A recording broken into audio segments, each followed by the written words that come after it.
हम क्या पढ़ रहे थे? हम पढ़ रहे थे संधि। आज हम पढ़ेंगे व्यंजन संधि। कौन सी पढ़ेंगे? आज हम पढ़ेंगे व्यंजन संधि, जो कि संधि का दूसरा प्रकार है। पहले हमने स्वर संधि पढ़ी थी। स्वर संधि के हमने 5 भेद भी पढ़ लिए थे। अब हम पढ़ेंगे व्यंजन संधि। कौन सी संधि पढ़ेंगे? व्यंजन संधि। ठीक है। व्यंजन संधि के हम परिभाषा लिखेंगे।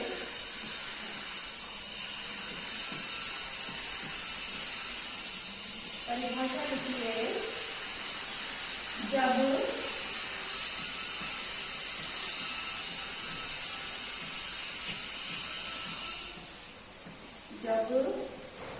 व्यंजन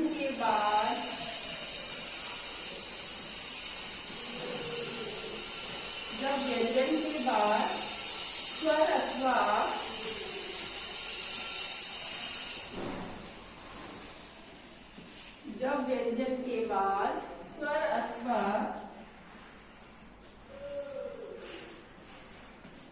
अथवा व्यंजन आए तो जब व्यंजन के बाद स्वर अथवा व्यंजन आए तो उनके मिलने से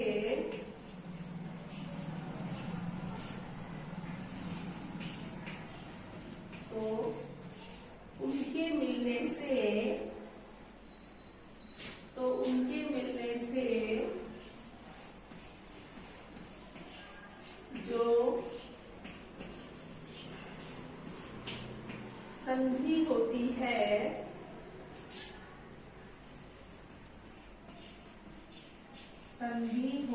है उसे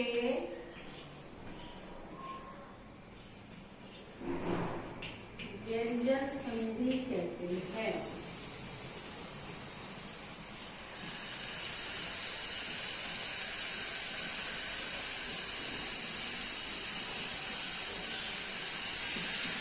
ठीक है। व्यंजन संधि क्या होती है? जब व्यंजन के बाद स्वर अथवा व्यंजन आए तो उनके मिलने से जो संधि होती है उसे व्यंजन संधि कहते हैं। उसे क्या कहते हैं? उसे व्यंजन संधि कहते हैं।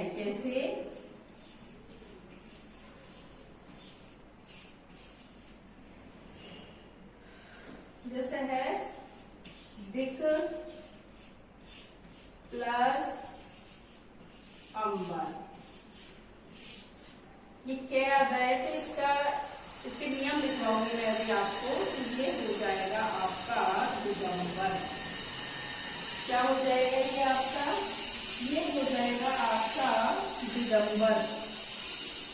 क्या आता नहीं है, क्या पूरा ही है, तो यहाँ पे पूरा हो जाएगा। ठीक है। जैसे वाक प्लस ईश, ये हो जाएगा आपका वागीश। क्या हो जाएगा ये आपका? ये आपका हो जाएगा वागीश। ठीक है। ये हो गई आपकी व्यंजन संधि। जब व्यंजन के बाद स्वर अथवा व्यंजन आए तो उनके मिलने से जो संधि होती है उसे व्यंजन संधि कहते हैं। जैसे दिक प्लस अंबर हो गया दिगंबर, वाक प्लस ईश हो गया वागीश। ठीक है। अब नेक्स्ट देखते हैं व्यंजन संधि के नियम। क्या देखेंगे? व्यंजन संधि के नियम।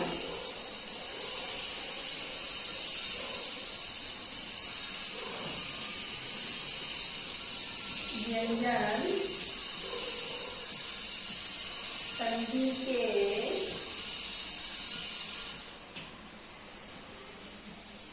कुछ नियम।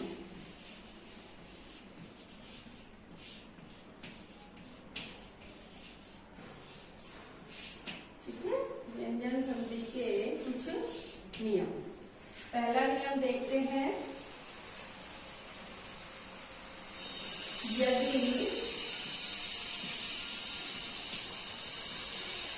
यदि किसी वर्ग के यदि किसी वर्ग के प्रथम अक्षर, वर्ग बताया था ना मैंने आपको, कै वर्ग, चे वर्ग, टे वर्ग, पै वर्ग, ते वर्ग, ठीक है।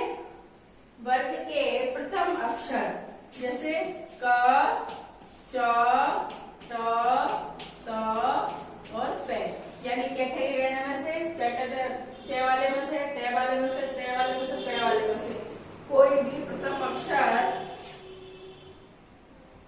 के सामने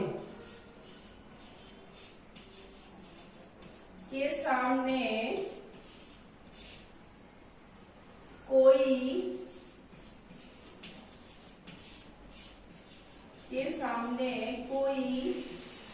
स्वर आता हो तो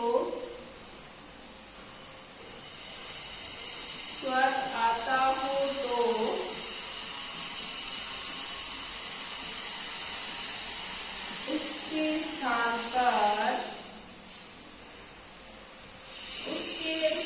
पर उसी वर्ग का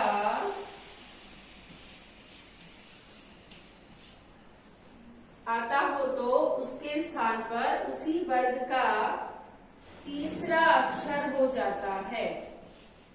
तीसरा अक्षर हो जाता है।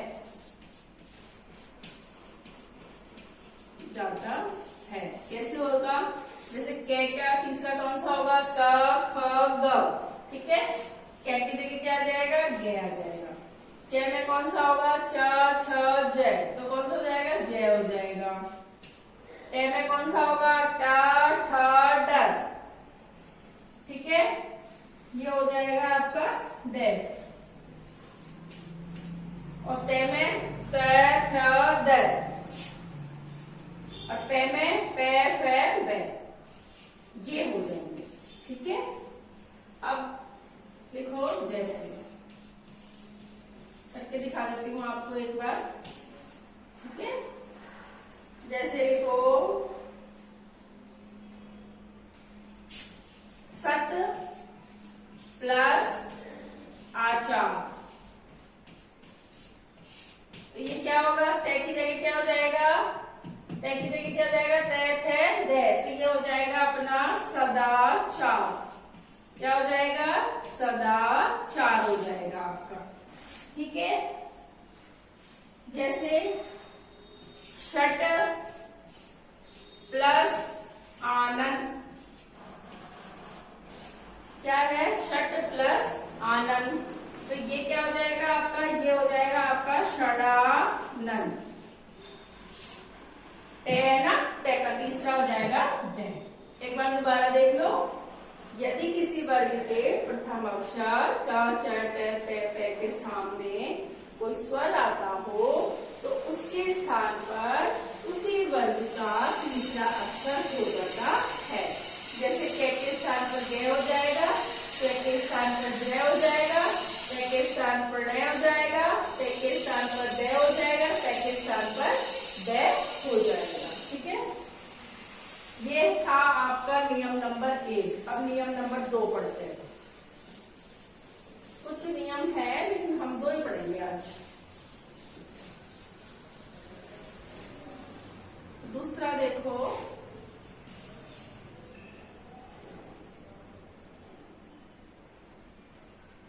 किसी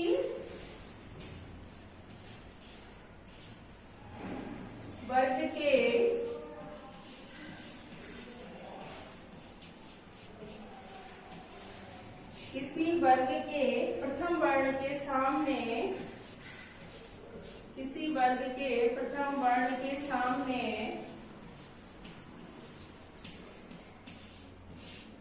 किसी वर्ग के प्रथम वर्ण के सामने यदि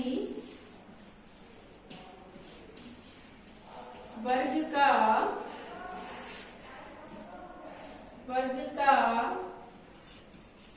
तीसरा,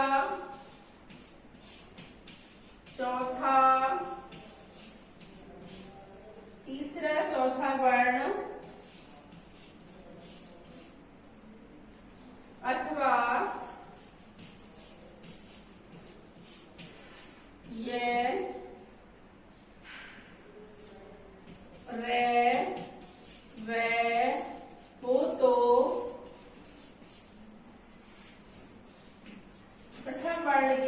स्थान पर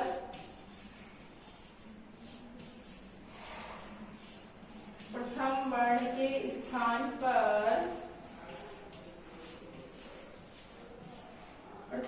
के स्थान पर उसी वर्ग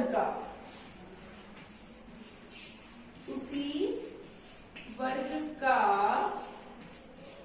तीसरा अक्षर हो जाता है।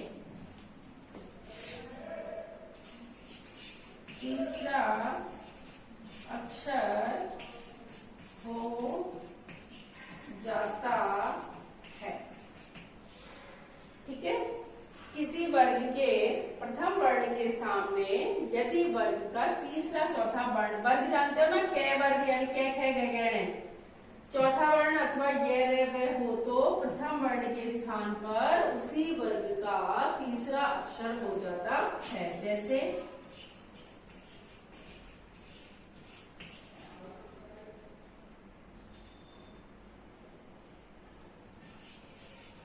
भगवत गीता,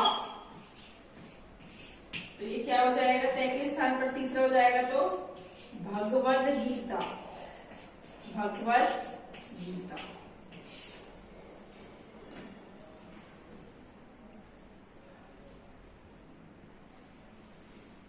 अगला देखो,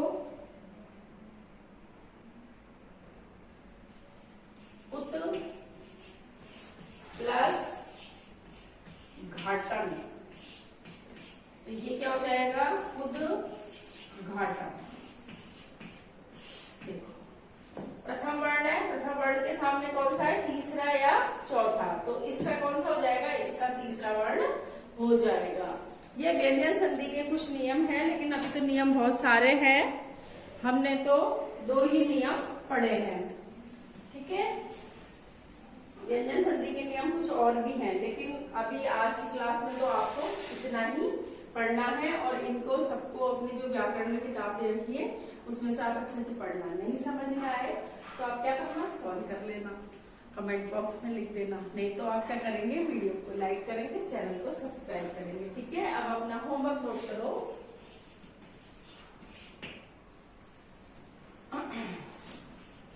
व्यंजन संधि की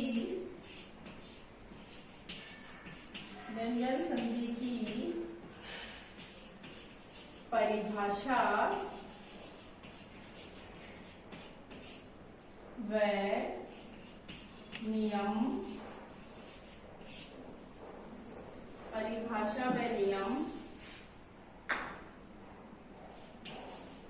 पढ़े और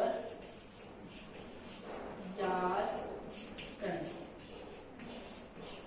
ठीक है, क्या करना है, व्यंजन संधि की परिभाषा व नियम पढ़ने हैं और याद करना है। आज की क्लास में तो बस इतना ही, अगली क्लास में हम फिर मिलेंगे। तब तक के लिए आप पढ़ते रहो, स्वस्थ रहो और मस्त रहो।